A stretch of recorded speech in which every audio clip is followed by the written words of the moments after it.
Frankenstein by Mary Shelley. Chapter 2. We were brought up together. There was not quite a year difference in our ages. I need not say that we were strangers to any species of disunion or dispute. Harmony was the soul of our companionship, and the diversity and contrast that subsisted in our characters drew us nearer together. Elizabeth was of a calmer and more concentrated disposition, but with all my ardor, I was capable of a more intense application, and was more deeply smitten with the thirst for knowledge. She busied herself with following the aerial creations of the poets, and in the majestic and wondrous scenes which surrounded our Swiss home, the sublime shapes of the mountains, the changes of the seasons, tempest and calm, the silence of winter, and the life and turbulence of our alpine summers, she found ample scope for admiration and delight, while my companion contemplated with a serious and satisfied spirit the magnificent appearances of things. I delighted in investigating their causes. The world was to me a secret which I desired to divine. Curiosity, earnest research to learn the hidden laws of nature, gladness akin to rapture as they were unfolded to me, are among the earliest sensations I can remember. On the birth of a second son, my junior by 7 years, my parents gave up entirely their wandering life, and fixed themselves in their native country. We possessed a house in Geneva, and a campaign on Barive, the eastern shore of the lake, at the distance of rather more than a league from the city. We resided principally in the latter, and the lives of my parents were passed in considerable seclusion. It was my temper to avoid a crowd, and to attach myself fervently to a few. I was indifferent, therefore, to my schoolfellows in general, but I united myself in the bonds of the closest friendship to one among them. Henry Clerval was the son of a merchant of Geneva. He was a boy of singular talent and fancy. He loved enterprise, hardship, and even danger, for its own sake.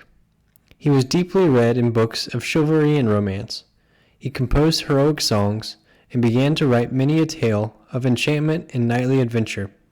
He tried to make us act plays, and to enter into masquerades, in which the characters were drawn from the heroes of Roncesvalles, of the Round Table of King Arthur, and the chivalrous train who shed their blood to redeem the Holy Sepulchre from the hands of the infidels.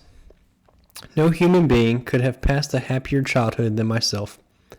My parents were possessed by that very spirit of kindness and indulgence. We felt that they were not the tyrants to rule our lot according to their caprice, but the agents of creators of all the many delights which we enjoyed. When I mingled with other families, I distinctly discerned how peculiarly fortunate my lot was, and gratitude assisted the development of filial love. My temper was sometimes violent, and my passions vehement, but by some law in my temperature they were turned, not towards childish pursuits, but to an eager desire to learn, and not to learn all things indiscriminately. I confess that neither the structure of languages, nor the code of governments, nor the politics of various states possessed attractions for me. It was the secrets of heaven and earth that I desired to learn, and whether it was the outward substance of things, or the inner spirit of nature and the mysterious soul of man that occupied me, still my inquiries were directed to the metaphysical, or in its highest sense, the physical secrets of the world. Meanwhile, Clerval occupied himself, so to speak, with the moral relations of things, the busy stage of life, the virtues of heroes, and the actions of men were his theme, and his hope and his dream was to become one among those whose names are recorded in story, as the gallant and adventurous benefactors of our species. The saintly soul of Elizabeth shone like a shrine dedicated lamp in her peaceful home. Her sympathy was ours. Her smile, her soft voice, the sweet glance of her celestial eyes were ever there to bless and animate us. She was the living spirit of love to soften and attract. I might have become sullen in my study, rough through the ardor of my nature, but that she was there to subdue me to a semblance of her own gentleness. in Clairville. Could aught ill entrench on the noble spirit of Clairville? Yet he might not have been so perfectly humane, so thoughtful in his generosity, so full of kindness and tenderness amidst his passion for adventurous exploit. Had she not unfolded to him the real loveliness of beneficence, and made the doing good the end and aim of his soaring ambition? I feel exquisite pleasure in dwelling on the recollections of childhood, before misfortune had tainted my mind, and changed its bright visions of extensive usefulness into gloomy and narrow reflections upon self. Besides, in drawing the picture of my early days, I also record those events which led, by insensible steps, to my after tale of misery. For when I would account to myself for the birth of that passion, which afterwards ruled my destiny, I find it arise, like a mountain river, from ignoble and almost forgotten sources. But swelling as it proceeded, it became the torrent which, in its course, has swept away all my hopes and joys. Natural philosophy is the genius that has regulated my fate. I desire, therefore, in this narration, to state those facts which led to my predilection for that science. When I was 13 years of age, we all went on a party of pleasure to the baths near Thonon. The inclemency of the weather obliged us to remain a day confined to the end.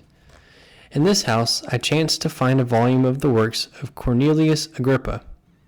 I opened it with apathy. The theory which he attempts to demonstrate, and the wonderful facts which he relates, soon changed this feeling into enthusiasm. A new light seemed to dawn upon my mind, and bounding with joy, I communicated my discovery to my father. My father looked carelessly at the title page of my book, and said, "Ah, Cornelius Agrippa, my dear Victor, do not waste your time upon this. It is sad trash."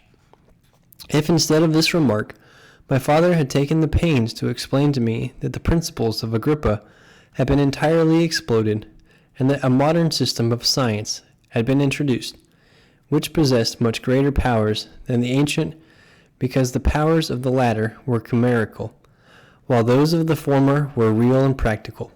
Under such circumstances, I should certainly have thrown Agrippa aside, and have contented my imagination, warmed as it was, by returning with greater ardor to my former studies.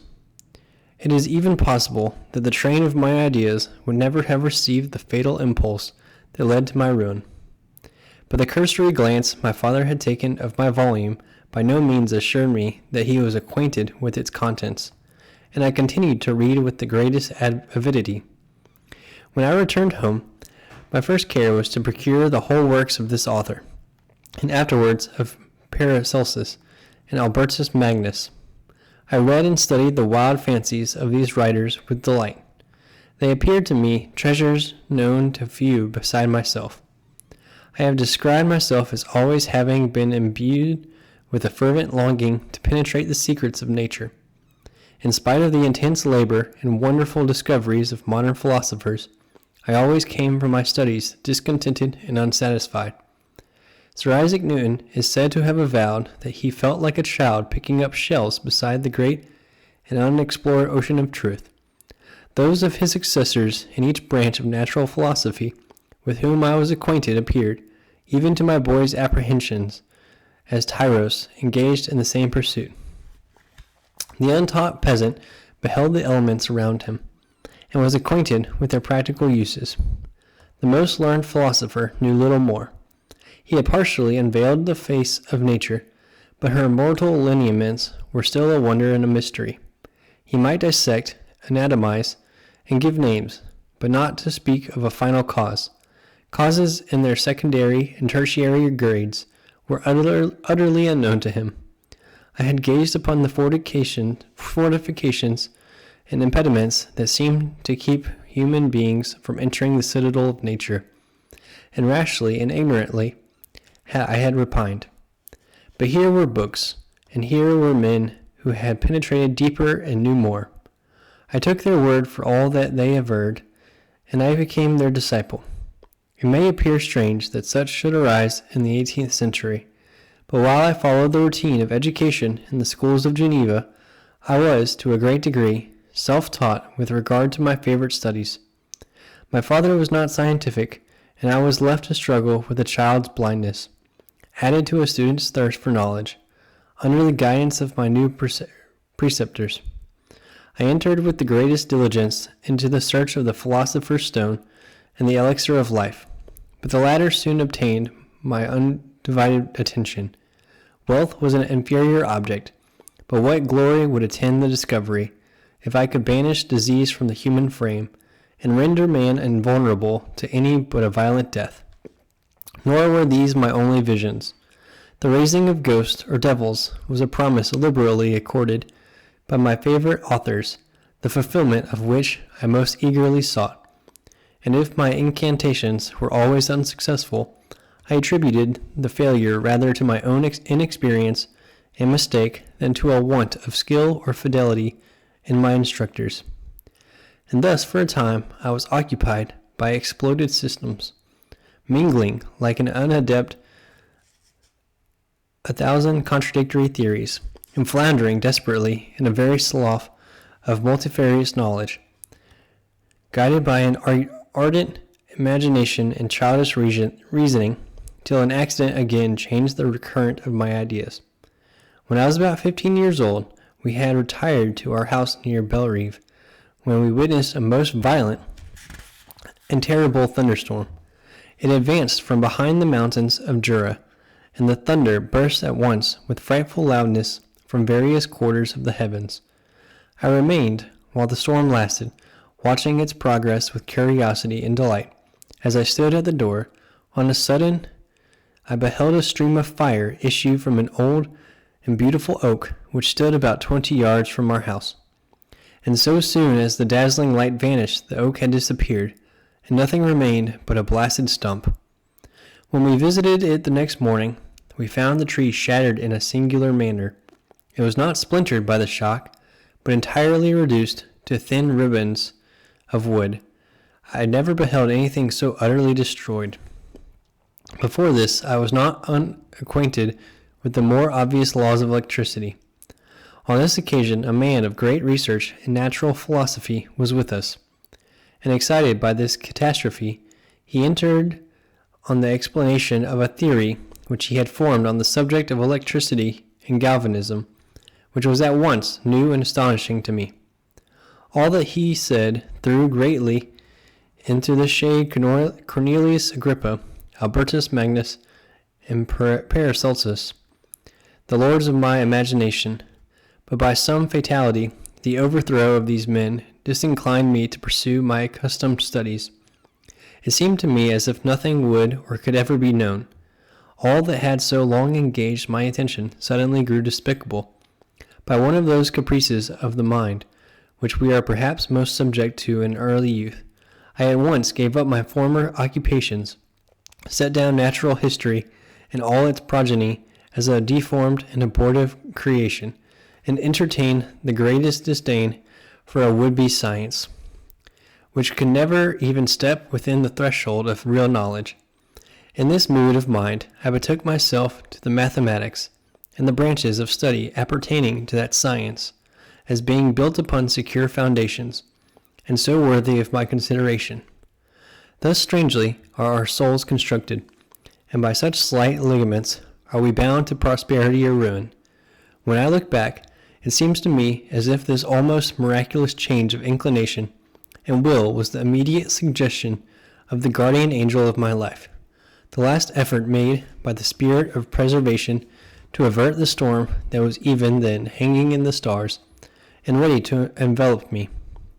Her victory was announced by an unusual tranquility and gladness of soul, which followed the relinquishing of my ancient and latterly tormenting studies. It was thus that I was to be taught to associate evil with their prosecution, happiness with their disregard. It was a strong effort of the spirit of good, but it was ineffectual. Destiny was too potent, and her immutable laws had decreed my utter and terrible destruction.